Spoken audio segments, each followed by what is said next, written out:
হযরত আনাস রাদিয়াল্লাহু তাআলা আনহু যখন ফুটন্ত গোলাপের বয়সী ছিলেন, তখনই তার মা গুমাইসা রাদিয়াল্লাহু তাআলা আনহা তাকে কালেমায়ে শাহাদাত শিখিয়ে দিলেন।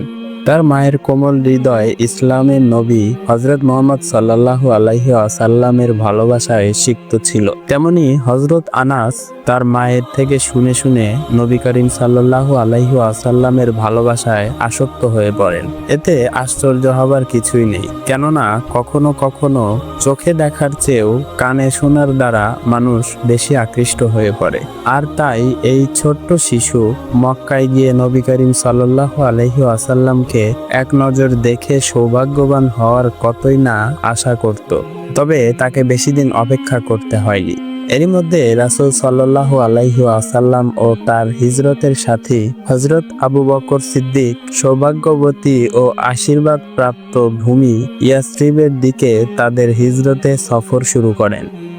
এতে মদিনার প্রতিটি ঘরে খুশির বাতাস বইতে শুরু করে, আর সকলের অন্তর আনন্দের জোয়ারে ভাসতে থাকে। তখন থেকে সকলের দৃষ্টি ও অন্তর নবী করিম সাল্লাল্লাহু আলাইহি ওয়াসাল্লাম ও তার হিজরতের সাথীর পথপানে অপলক চেয়ে রইল। মদিনার যুবকেরা নবী করিম সাল্লাল্লাহু আলাইহি ওয়াসাল্লামের আগমনের বার্তা প্রতিদিন সকাল হলে এ বলে প্রচার করত, মুহাম্মদ মদিনায় আগমন করেছেন, মুহাম্মদ মদিনায় আগমন করেছেন। এ প্রচার শুনে হযরত আনাস অন্য শিশুদের সাথে সেই দিকে দৌড় দিতেন, কিন্তু কিছুই দেখতে না পেয়ে বিষণ্ণ মনে ফিরে আসতেন। এক সুন্দর সকালে কিছু লোক ইয়াসরিবে ঘোষণা করল, মুহাম্মদ সাল্লাল্লাহু আলাইহি ওয়াসাল্লাম ও তার হিজরতের সাথী মদিনার অতি নিকটে চলে এসেছেন। এই ঘোষণা শুনে সকলে অধীর আগ্রহে ও মোবারকময় পথের দিকে তাকিয়ে অপেক্ষা করতে লাগলো, যে পথ কল্যাণময় ও সঠিক পথের প্রদর্শক নবীকে তাদের নিকটে নিয়ে আসবে এবং তাকে স্বাগত জানানোর জন্য দলে দলে তারা এগিয়ে যেতে লাগলো।